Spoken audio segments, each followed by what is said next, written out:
2023 October 7 Hamas ఉగ్రమూకలు ఇజ్రాయెల్లో చొరబడి విధ్వంసం సృష్టించిన రోజు.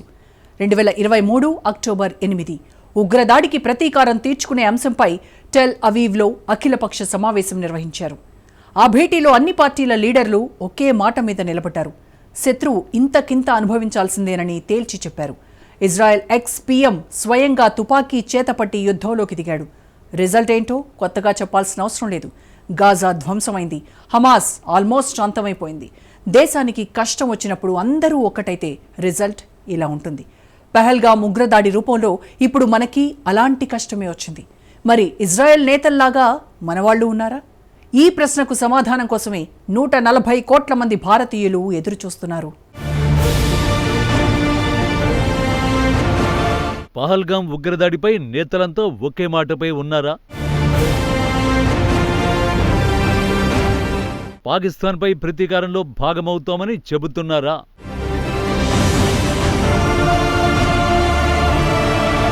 ఇజ్రాయెల్ నేతల్లో ఉన్న యూనిటీ మన లీడర్లలో లేదా?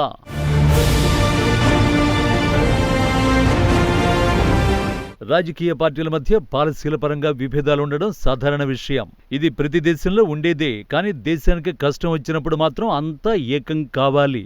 శత్రువులంతా చూసేందుకు అందరూ మద్దతునివ్వాలి. 2 ఏళ్ల క్రితం ఇజ్రాయిల్లో అలాంటి సీన్ కనిపించింది.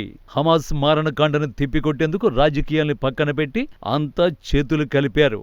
మన దగ్గర అలాంటి పరిస్థితి ఉందే అంటే ఆ ప్రశ్నకు సమాధానం చెప్పడం చాలా కష్టమైన విషయం. పహల్గామ్ ఘటన తర్వాత జరుగుతున్న పరిణామాలే అందుకు ఉదాహరణ.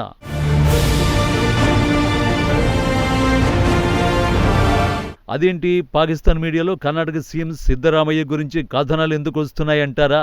దీని వెనుక చాలా పెద్ద కథే ఉంది. ఇజ్రాయెల్ దగ్గర ఉన్న యూనిటీ మన లీడర్ల దగ్గర లేదని చెప్పడానికి ఉదాహరణ ఈ వీడియోనే. పహల్గామ్లో 26 మంది హిందువుల్ని మతం అడిగి మరి ఊచకొత్త కోసిన మతోన్మాదానికి ప్రతీకారంగా 140 కోట్ల మంది భారత పౌరులు పాకిస్తాన్ నామరూపాలు లేకుండా చేయాలని డిమాండ్ చేస్తున్న వేళ కర్ణాటక సీఎం సిద్ధరామయ్య మాత్రం యుద్ధం అవసరం లేదని అభిప్రాయపడ్డారు. ಮಾಡಬೇಕಾದಂತ ಅಗತ್ಯ ಇಲ್ಲ, ಬಿಗಿ ಕ್ರಮಗಳು ತಗೋಬೇಕು ಅಷ್ಟೇ. ಭದ್ರತಾ ವ್ಯವಸ್ಥೆಯನ್ನ ಬಿಗಿ ಮಾಡ್ತಕ್ಕಂಥ ಕೆಲಸವನ್ನ ಮಾಡಬೇಕು. ನಾವು ವಿದ್ಯುತ್ ಪರ ಇಲ್ಲ, ನಾವು ಶಾಂತಿ ಇರಬೇಕು, ಜನರಿಗೆ ಭದ್ರತೆ ಇರಬೇಕು. కేంద్ర సర్కారు భద్రతా క్రమಗಳನ್ನು. ఇది పహల్గామ్ ఉగ్రదాడిపై సిద్ధరామయ్య ప్రకటన. ఉగ్రదాడికి ప్రతీకారంగా పాకిస్తాన్పై యుద్ధం చేయాల్సిన అవసరం లేదని ప్రకటించారు. కఠినమైన భద్రతా చర్యలు చేపట్టాలి.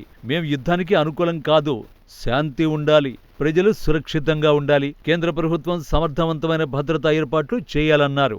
సిద్ధు వ్యాఖ్యలు ఇప్పుడు పాకిస్తాన్ వరకు వెళ్లే. కర్ణాటక సీఎం సిద్ధరామయ్య వ్యాఖ్యలు జయ న్యూస్ తో సహా పాకిస్తాన్ మీడియా కవర్ చేసింది.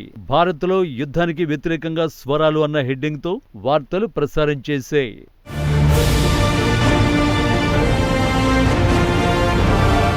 ఇక్కడే బీజేపీ సీన్లోకి వచ్చింది. Karnataka BJP chief B Y Vijayendra సిద్ధరామయ్యపై మండిపడ్డారు. సిద్ధరామయ్యకు సరిహద్దుల నుంచి పెద్ద చీర్స్. పాకిస్తానీ మీడియా సిద్ధరామయ్యను ప్రశంసించింది అని ఎక్స్లో పేర్కొన్నారు. సిద్ధరామయ్యను పాకిస్తాన్ రత్నగా అభివర్ణిస్తూ బీజేపీ సెటైర్లు వేసింది. మరోవైపు తన వ్యాఖ్యలు పెద్ద దుమారం రేపడంతో సీఎం సిద్ధరామయ్య స్పందించారు. యుద్ధానికి వెళ్లకూడదని తాను ఎప్పుడూ చెప్పలేదన్నారు. పాకిస్తాన్తో మనం యుద్ధం చేయకూడదని తానెప్పుడూ చెప్పలేదని, యుద్ధం పరిష్కారం కాదని మాత్రమే నేను చెప్పినట్టు వివరించారు. పర్యాటకులకు రక్షణ కల్పించాలి అన్న సిద్ధరామయ్య పహల్గామ్ దాడిలో ఇంటెలిజెన్స్ వైఫల్యం ఉందని విమర్శించారు. యుద్ధానికి సంబంధించినంత వరకు అది అనివార్యమైతే మనం యుద్ధానికి దిగాలని అన్నారు. ಬೇಡ ಅಂತಂದು ಯುದ್ಧ ಅನಿವಾರ್ಯವಾದರೂ ಮಾಡಬೇಕು. ನಾವನ್ನೆಲ್ಲ ಅವ್ರಿಗೂ ಬುದ್ಧಿ ಇಲ್ಲ. ಅನಿವಾರ್ಯ ಆದ್ರೆ ಮಾತ್ರ ಮಾಡಬೇಕು. ಯುದ್ಧದಿಂದ ಪರಿಹಾರ ಆಗೋದಿಲ್ಲ. ಯುದ್ಧ ಅನಿವಾರ್ಯ ಆದ್ರೆ ಮಾಡಬೇಕಾಗ್ತದೆ. ಗೊತ್ತಾಯ್ತಾ? ನಾನು ಯುದ್ಧ ಬೇಡಿಕೆ ಬೇಡ ಅಂತ ಹೇಳಲಿಲ್ಲ. ನಾನು ಪಾಕಿಸ್ತಾನದವ್ರ ಜೊತೆ ಯುದ್ಧನೇ ಮಾಡೋದಕ್ಕೆ ಬೇಡ ಅಂತ ಹೇಳಲಿಲ್ಲ. ಏನ್ ಹೇಳಿದೆ ಅಂತಂದ್ರೆ ಯುದ್ಧ ಪರಿಹಾರ ಅಲ್ಲ, ಈಗ ಭದ್ರತೆ ಕೊಡ್ಬೇಕಾಗಿತ್ತಲ್ವ ಅವ್ರಿಗೆ. ಅಲ್ಲಿಗೆ ಬೇಕಾದಷ್ಟು ಜನ ప్రవాసిగరు ಹೋಗ್ತಾರೆ. సిద్ధరామయ్య వివరణతో వివాదం ముగిసిపోలేదు. ఎందుకంటే ఆయన cabinet minister RB Timmapur media ముందుకొచ్చి మరో వివాదానికి తెరతీశారు. ఈయన వ్యాఖ్యల్ని చూస్తే పహల్గామ్ ఉగ్రవాదులు కూడా ఆశ్చర్యపోతారు. ಯಾರನ್ನು ಹೊಡೆದು ಓಡಿ ಹೋಗ ಜಾತಿ ಕೇಳ್ಕೊಂಡು ಹೊಡೆಯಕ್ಕಾಗತ್ತೇನು? ನೀನೇ ಪ್ರಾಕ್ಟಿಕಲ್ ಆಗಿ ಯೋಚನೆ ಮಾಡಿ. ಹೊಡಬಿಡಂಗೆ ಹೊಡಿತಾನೆ, ಓಡಿ ಹೋಗ್ತಾನೆ. ಅವ ನಿಂತ್ಕೊಂಡು ಕೇಳಿ ಹೊಡೆಯಟ್ಟು ವ್ಯವಧಾನ ಯಾರಿಗಿರೋದು ನೋಡಿ. ಇದನ್ನ ಏನೇ ಇದ್ರೂ ನಾವು ಈ ರಾಷ್ಟ್ರದಲ್ಲಿ ನಾವು ದುಃಖಿತರಾಗಿದ್ದೀವಿ. ಅದನ್ನ ಧರ್ಮಕ್ಕೆ ಓದ್ ಹಚ್ಚಿ ಅದ್ರ ಲಾಭ ತಗೊಳ್ಳುವಂತ ಹುನ್ನಾರ ಏನ್ ನಡೀತಿದೆ ಇದು ಆಗಬಾರ್ದು. ఇది పహల్గాం ఊచకోతపై కర్ణాటక ఎక్సైజ్ శాఖ మంత్రి వర్యుల మాట. తుపాకులతో కాల్చుతున్న వ్యక్తి కులం మతం అడుగుతాడా అన్నది ఇతడి వాదన. ఉగ్రవాదులు కాల్చి వెళ్లిపోతారు తప్ప నిలబడి మతాన్ని అడగరని తేల్చేశారు. ఈ దాడిపై దేశం కలత చెందుతోంది అంటూనే దీనిని మతపరమైన సమస్యగా చిత్రీకరించడానికి కుట్ర జరుగుతోందని ఆరోపించారు. వారు ఉగ్రవాద దాడి చేసినప్పుడు మతం అడగలేదని నేను భావిస్తున్నాను. వారు అలా చేస్తే మతం ఆధారంగా సమస్య రాజకీయం కాకూడదని చెప్పుకొచ్చాడు. ఈ వ్యాఖ్యలపై బీజేపీ అధికార ప్రతినిధి సిఆర్ కేశవన్ తీవ్రంగా స్పందించారు. కర్ణాటక కాంగ్రెస్ మంత్రి అనాగరికమైన వ్యాఖ్యలు బాధిత కుటుంబాల సమగ్రతను అవమానించాయని మండిపడ్డారు.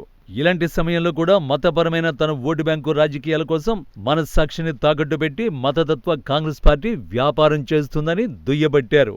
ఒక కర్ణాటక నేతలే కాదు, Congress senior most leader Manishankar Aiyar సైతం పహల్గాం ఉగ్రదాడిపై ఈ తరహా వ్యాఖ్యలు చేశారు. In today's India, does the Muslim feel that he is accepted? Does the Muslim feel that he is cherished? Does the Muslim feel that he is celebrated? Why should I answer my own questions? Ask any Muslim and you will get the answers. Manishankar Iyer Pahalgam మతోన్మాద దాడిని విభజనతో ముడిపెట్టి చేసిన వ్యాఖ్యలే ఇవి. భారత్లో ముస్లింలు నేడు అంగీకరించబడ్డారా, ప్రేమింపబడ్డారా, లేదా విభజన సమయంలో ఉన్న పరిస్థితులే ఇప్పుడు ఉన్నాయా అని అర్థం లేని ప్రశ్నలు వేశారు. విభజన సమయంలో పరిష్కారం కాని ప్రశ్నలు, 1971 పాకిస్తాన్తో జరిగిన యుద్ధం నాటి పరిణామాలు, ఏప్రిల్ 22న పహల్గాంలో జరిగిన భయంకరమైన విషాదంలో ప్రతిబింబిస్తున్నాయా అంటూ పాకిస్తాన్కు మద్దతు తెలిపేలా వ్యాఖ్యలు చేశారు. దీనిపైన బీజేపీ తీవ్రస్థాయిలో మండిపడింది. విభజన వివాదానికి కాంగ్రెస్ బాధ్యత వహించాలని బీజేపీ జాతీయ ప్రధాన కార్యదర్శి తరుణ్ చుగ్ ఆగ్రహాన్ని వ్యక్తం చేశారు. పాకిస్తాన్ ఉగ్రవాదులు అమాయకపు పౌరుల్ని దారుణంగా హత్య చేశారని, అయినా కాంగ్రెస్ నాయకులు పాకిస్తాన్ పట్ల ప్రేమను ప్రదర్శిస్తూనే ఉన్నారని మండిపడ్డారు.